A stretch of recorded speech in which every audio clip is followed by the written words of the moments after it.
उदयपुर गांव में एक आलसी ज्ञानचंद रहा करता था। वह रोज सुबह उठता, पूजा करता, खाना खाता और सो जाया करता, जिसकी वजह से उसकी पत्नी बहुत परेशान रहा करती थी। एक दिन ज्ञानचंद भरी दोपहरी में अपनी झोपड़ी में सो रहा होता है।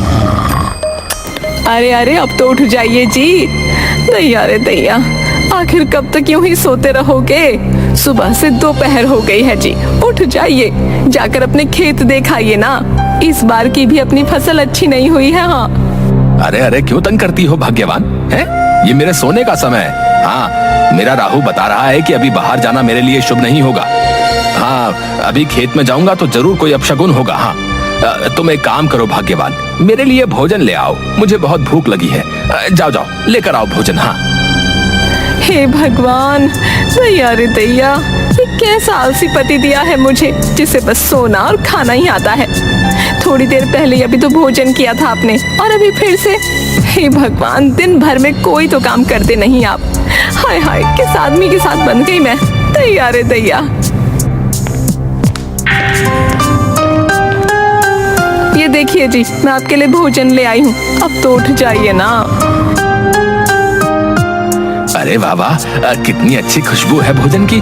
लाओ लाओ भाग्यवान, भोजन दो मुझे। वाह वाह वाह,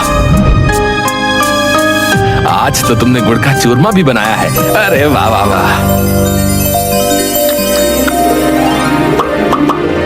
अरे वाह भाग्यवान, मजा आ गया। बहुत ही स्वादिष्ट भोजन बनाती हो तुम तो। हाँ, अरे वाह वाह, तुम्हारा तो कोई जवाब ही नहीं है भाग्यवान, बहुत ही मजेदार। हाँ। दैया रे दैया, वो सब तो ठीक है जी, लेकिन अभी आप बाजार से थोड़ा अनाज ले आइए। घर में अनाज खत्म होने को है, ऐसे में मैं क्या भोजन बनाऊंगी? क्या कहा भाग्यवान? अनाज खत्म होने को है? अच्छा अच्छा, ले आऊंगा कल सुबह जाकर। अभी बाहर जाना अपशगुन होगा। हाँ, अभी तो तुम्हारे हाथ का स्वादिष्ट भोजन खाकर मुझे बहुत थकान हो गई है। अभी मैं भाग्यवान ऐसा करता हूँ कि सो जाता हूँ। अच्छा, मैं सोता हूँ। दैया रे दैया, हे भगवान, आपको तो दिन भर सोने के अलावा कुछ नहीं सूझता। जब देखो तब आलस। मैं बहुत तंग आ गई हूँ आपसे। अगर ऐसे ही चलता रहा तो मैं अपने मायके चली जाऊंगी। हाँ, बताई देती हूँ आपको।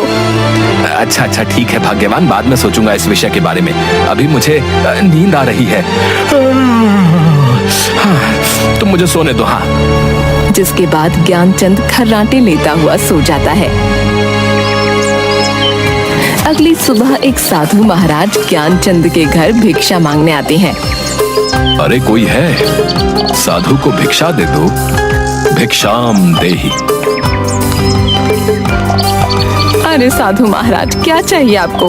बताइए मुझे, मैं अभी लाकर देती हूँ। हाँ। बेटी, मैं काशी यात्रा से लौटा हूँ, मुझे बहुत भूख लगी है। अगर खाने को थोड़ा भोजन मिल जाता तो थोड़ी शांति मिलती बेटी। अरे हाँ हाँ, क्यों नहीं साधु महाराज, आइए आइए, हमारी झोपड़ी में आइए ना, मैं अभी आपके लिए भोजन लेकर आती हूँ। हाँ। अरे क्या हुआ भाग्यवान, क्यों चिल्ला रही हो? अरे मुझे मेरी नींद से जगा दिया तुमने। आखिर किससे बात कर रही हो? अरे दैया रे दैया, उठ गए आप, ये तो चमत्कार ही हो गया। देखिए देखिए, काशी से साधु महाराज आए हैं हमारे द्वार पर। ज्ञानचंद साधु महाराज को देखकर थोड़ा खुश हो जाता है। अरे अरे माफ कीजिएगा महाराज जी, आइए आइए, आप अंदर आइए। वाह वाह वाह वाह, सुबह सुबह आपके दर्शन पाकर तो मैं धन्य ही हो गया। हाँ। जिसके बाद साधु ज्ञानचंद की झोपड़ी में आकर बैठ जाते हैं। अरे भाग्यवान, जल्दी से महाराज के लिए भोजन लेकर आओ। जाओ जाओ जाओ, जल्दी जाओ, जल्दी से लेकर आओ। जाओ जाओ। हाँ हाँ, मैं अभी भोजन लेकर आती हूँ। हाँ, साधु महाराज जी के लिए, बस मैं अभी गई, अभी आई। तभी ज्ञानचंद की पत्नी साधु के लिए भोजन से भरी थाली लेकर आती है।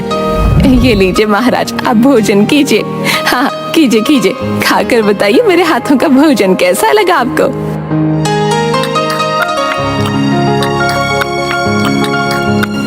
अरे वाह वाह, बहुत ही स्वादिष्ट भोजन था। मेरी तो आत्मा ही तृप्त हो गई बेटा। सच में तुम्हारी पत्नी के हाथों में तो मां अन्नपूर्णा का स्वाद है। बेटी बहुत खूब, मैं बहुत खुश हुआ। इसलिए तुम कोई भी मुझसे एक इच्छा मांग सकती हो। तभी ज्ञानचंद ये सुनकर खुश हो जाता है। क्या सच में महाराज आप मेरी एक इच्छा पूरी कर सकते हैं? अगर ये सत्य है महाराज, तो मुझे वरदान दे दीजिए कि मुझे जीवन में कभी कोई कार्य ना करना पड़े महाराज। मैं पूरा जीवन आराम करके ही बिताना चाहता हूँ। हाँ। ये बात सुनकर साधु महाराज थोड़ा हैरान हो जाते हैं। ये तुम क्या बोल रहे हो बेटा? ये मनुष्य जीवन है। मनुष्य को अपना जीवन व्यतीत करने के लिए अपने दैनिक कार्य तो करने ही पड़ते हैं। तुम्हारी ये इच्छा सृष्टि के नियम के विरुद्ध है बेटा। महाराज, आपने कहा ना कि आप मेरी एक इच्छा पूरी कर सकते हैं, तो मैंने आपको अपनी एक इच्छा बता दी महाराज। अगर अब आपने मेरी इच्छा पूरी नहीं की तो ये आपके बोले गए शब्दों का अपमान होगा महाराज। हाँ। तभी ज्ञानचंद की ये बात सुनकर साधु थोड़ा सोच में पड़ जाता है। अच्छा तो ठीक है, अगर यही बात है तो हम तुम्हारी ये इच्छा अवश्य ही पूरी करेंगे। अब हम अपने शब्दों को वापस नहीं ले सकते हैं। हम तुम्हारी ये इच्छा अवश्य ही पूरी करेंगे।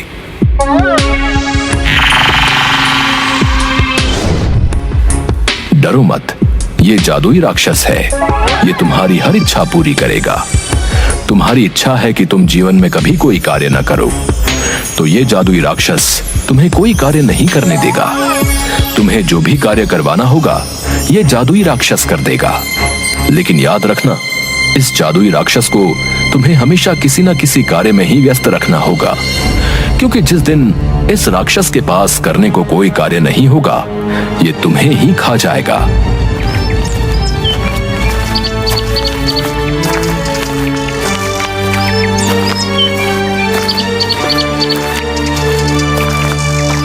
तभी ये बात सुनकर ज्ञानचंद की पत्नी थोड़ा डर जाती है। तैया रे तैया, नहीं नहीं, ये आपने क्या कर दिया जी? अपने आलस में आकर साधु महाराज से कैसी मूर्ख इच्छा मांग ली।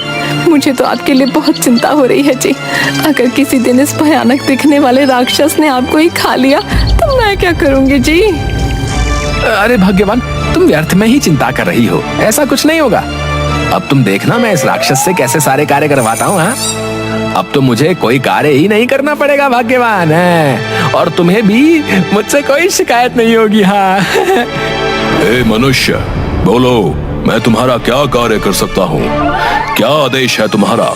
जल्दी बताओ, वरना मैं तुम्हें ही खा जाऊंगा। हाँ। जाओ जादुई राक्षस, बाजार जाकर अनाज की बोरियां ले आओ। जा जाओ, घर में अनाज की बोरियां नहीं है। हाँ हाँ ठीक है, अभी जाता हूँ, लेकर आता हूँ अनाज की बोरियां।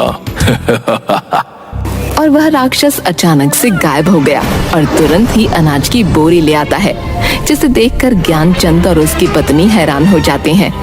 तैया रे तैया, अरे जादुई राक्षस, तुम इतनी जल्दी अनाज की बोरी ले आए? मेरी तो कुछ समझ नहीं आ रहा। मैं कोई साधारण राक्षस नहीं हूँ, बल्कि एक मायावी राक्षस हूँ। इसलिए जो भी तुम मुझे कार्य करने को दोगे, उसे मैं अपनी मायावी शक्ति से पल भर में ही कर दूंगा।